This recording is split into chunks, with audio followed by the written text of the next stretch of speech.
I miss reading to you guys so much that I went to school and I grabbed some books that I wanted to share with you. So some of them are just fun and silly, and maybe I might have a learning invitation for you. But I wanted to share some books because it's been so long since we've got to read together. So this one's called Too Many Toys by David Shannon.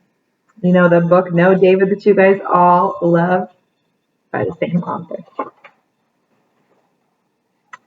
Spencer had too many toys. They covered the floor of his bedroom and piled up in his closet. They were stashed under his bed. They spilled down the stairs and into the living room.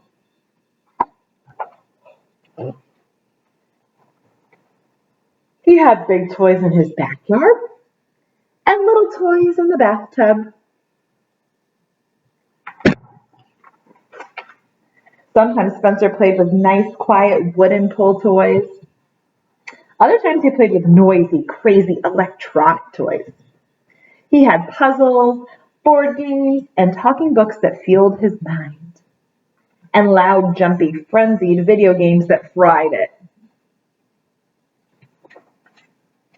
Spencer liked to make his toys into a parade that stretched from one corner of the house to the other corner of the house and back again. There was an entire zoo of stuffed animals and a gigantic army of little action figures.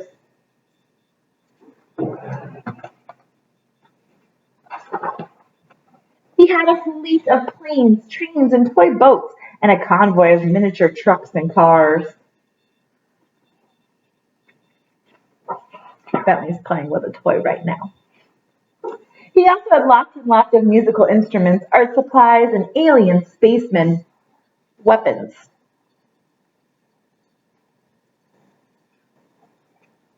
Everyone gave toys to Spencer. Of course, his mom and his dad did, but so did Grandma Bobo and Poppy and Granddaddy and Auntie Mimi and Uncle Fred and Cousin Drew. They gave him toys for every holiday, even the 4th of July and his birthday. He also got toys from all his friends on his birthday, and on their birthdays too, when he went to their parties. He got toys at the drive-thru with his kid burger, and at school for having lots of person points, and at the dentist and the doctor when he didn't squirm. So a lot of people giving him toys. Man, that's a lot of toys. They were becoming a household hazard.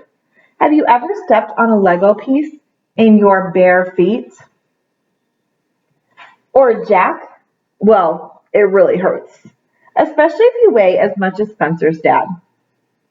You can also trip on things like railroad tracks and race cars if you're carrying a full load of laundry. One day, Spencer's mom had it up to here with all the toys. Spencer! She yelled on her way upstairs. You have too many toys! That's impossible, thought Spencer. Then she said, we're going to get rid of some of them. That's a catastrophe. Pick out which toys you don't want, she ordered, and put them in this box. But I love them all, Spencer cried. All right, his mother said, I'll help you. She picked up an alien space ninja. How about this one? You haven't played with this in years. But I was just about to. Spencer, his mother said, it doesn't have a head. I'm making him a new one, Spencer replied. Fine, said Spencer's mother, but this can definitely go. She put down the alien and she picked up a filthy, one-eared bunny. No, Mr. Fluffers. Mom, how could you? This one then, she said. That's Mr. Fluffer's best friend. This one? Mother, have you forgotten? Grandma Bobo gave me that on my 4th birthday. And I'll never be 4 again. Ever. Oh, please, Spencer, said his mom, rolling her eyes. Don't be so dramatic. Okay, she said, you can keep that one, but I'm giving away this pig and the Johnny Choo Choo. Tell you what, countered Spencer, I'll let you have the pig, but I get Johnny Choo Choo. What are you, a lawyer now? Asked Spencer's mother. You can keep Johnny Choo Choo, but the cow goes in the box too. Deal? How about two Gitchy Goomies instead, said Spencer, and I'll throw the little peeper of your choice. How about all of them go in the box, or you don't watch TV for a week? Spencer decided it was his best interest to agree. Okay, deal. Finally, some toys in the box, sighed Spencer's mom. I had no idea that this would be so much work. She plopped down on the floor next to an egg-shaped pirate that bellowed, Arr, avast, you scurvy dog! Avast, a scurvy dog! Dervy, og, dervy, og. Here's another one you could do without, she said. No problem, said Spencer.